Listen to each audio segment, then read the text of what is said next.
mobile may be fun and may be good business, but it's also really good for education. And what we're finding is that more and more vendors are using the power of mobile to help entertain and engage kids. Now, we're here with one of the IDA partners, and we're going to learn a little bit more about just how mobile is engaging our children. Right, thank you so much. This booth represents outdoor learning as opposed to learning in a class or learning at home.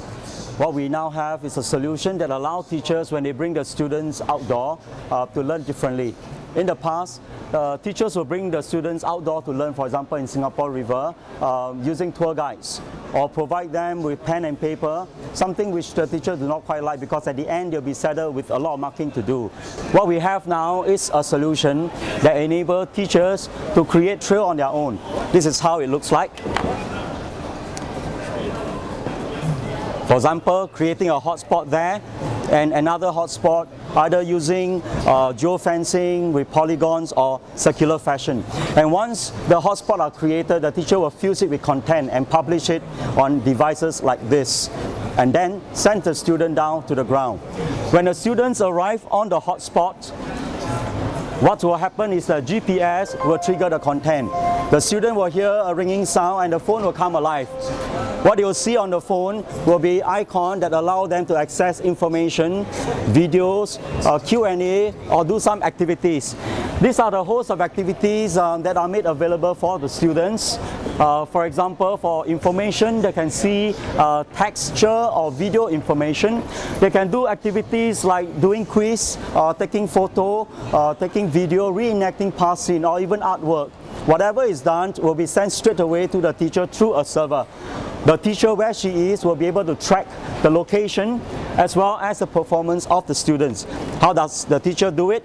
For example, using Google Latitude, the teacher will be able to track location of the students, exactly where they are. Some team, for example, here is showing that they are in Singapore River. The others, they are down here in the Marina Sands. At the same time, the teacher can track the results of the students.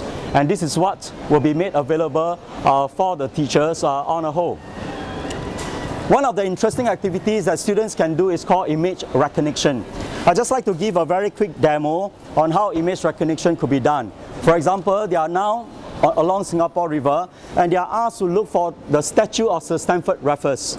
Of course, if you look around, Sir Stamford Raffles is here. So what do the students need to do? All they need to do is call up the application.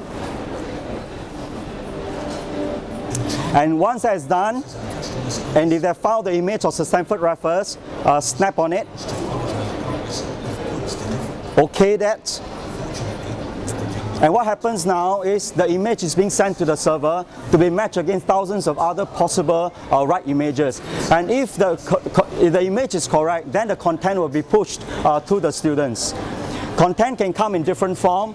For example, down here, alright, so here is a content being pushed to the students, and I'd just like to illustrate one of the fun content that can be pushed to the student. This is a flash game. This is a game that allows the student, when they go to an old site and they see motif on the wall, bat, phoenix, tealing like a lion. What are the meaning of all this? Why do merchants in the past do that and post it on the doorway? They are symbolic in meaning. One, of course, is to symbol happiness in, another is to symbolize evil out, and the last is to symbol wealth in. So which animal symbolize what? And this is where we allow students to do a drag and drop. For example, and it's correct, the phoenix is a symbol of bliss and happiness, and that's why in Chinese wedding you always see the phoenix being displayed. And of course then you have this dragon or lion. What does it mean? Actually, it symbolizes evil out. And for that reason, in Chinese New Year, you always find at the end of the year, dragon dance, lion dance, firecracker, basically to drive away evil. Finally, wealth in, and that surprised many people, and that is symbolized by the bat.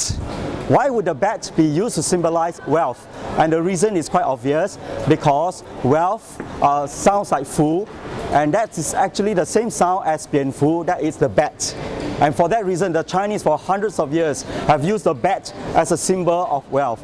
So when the students go on the site, they are able to experience self-directed learning, collaborative learning, and experiential learning. And what they see will allow them to have a deeper understanding of nature, of history, or even culture in Singapore.